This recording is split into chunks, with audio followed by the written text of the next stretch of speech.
Alright, so this evening I just finished Christopher K. Coleman's Ghosts and Haunts of the Civil War. Um, this was a book that I read a lot as a kid. In fact, I still have my terrible handwriting in here, as well as some old friends' phone numbers in the back here.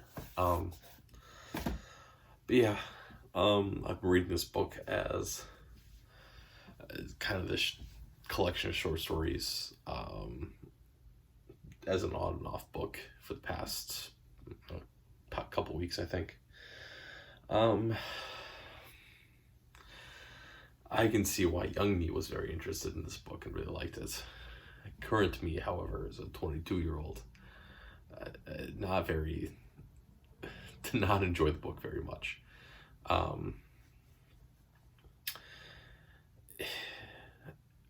I just think it has to do with the way it's written. I am, as of right now, a 22-year-old, is a firm believer in at least the idea of spectral spirits and things like that. But just the way that this book is written and kind of describes it, it's just not, I just don't think it's good. It feels much more like a teaser to try to get you to go to the museums, which is fair enough. I should say this book was published in 1999 originally, and then republished in 2001. So it is an older book. So that's that. One thing that I realized while reading this, that I not realized while I was a child, was that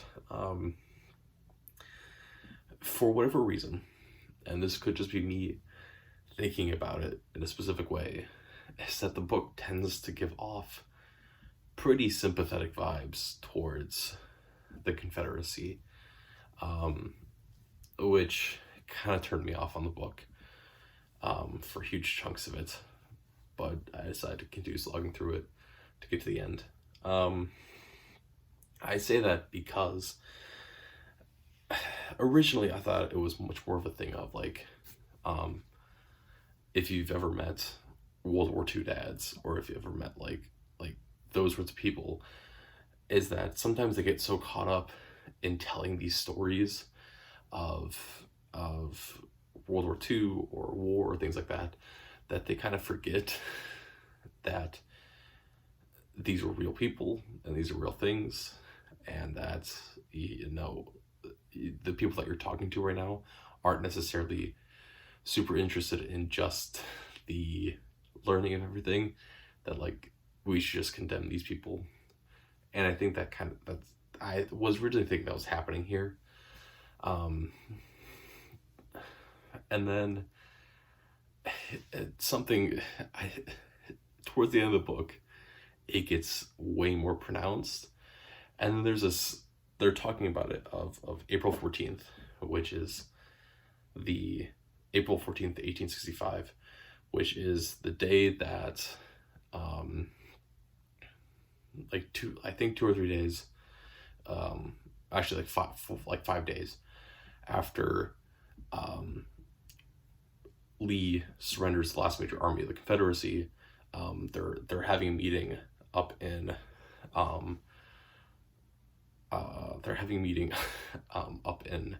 DC. It's also the last day of Lincoln's life, because it is later that day where he is shot, and then eventually succumbs to his death and the next morning, technically.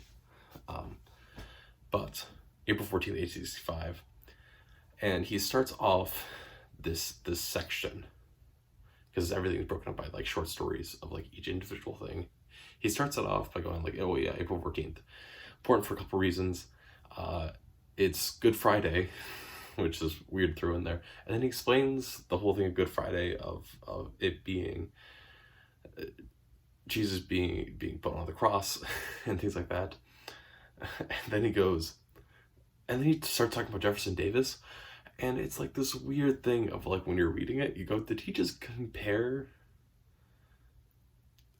Jefferson Davis and Jesus to be kind of similar? And I don't know if I'm just reading into things, but that's what it felt like to me during that portion. And there was another thing that was kind of later. I was talking about like the ghost of Reconstruction, and things like that. Which Reconstruction was a thing that, with good intentions, that was done horribly because the right person was not in charge of most of it.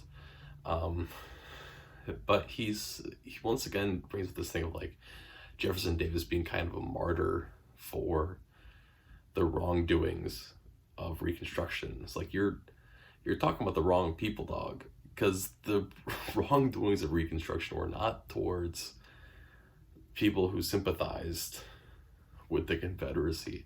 It was, the wrongdoings were done to the former slaves and not giving them access to things. You're backing the wrong horse here.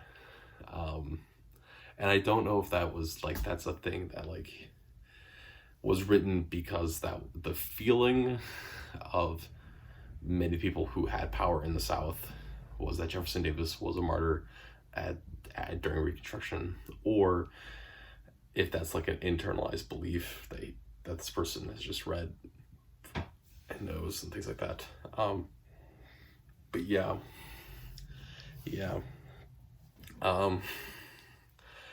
It's just not a very good book, I don't think. I mean, if you really like the Civil War and if you really like ghost stories and kind of like omens and predictions and like things like that, I mean, I guess you'll enjoy it. Just wasn't for me. I so far in 2022, I would say this is the worst book that I've read so far, which I don't like giving that label to a book, but if I have to, this is probably it. Yeah. I just wasn't pleased by the book and the way the book was presented. But yeah. 2, 3, as some parts of it are fun, but most of it I think is just, I don't know.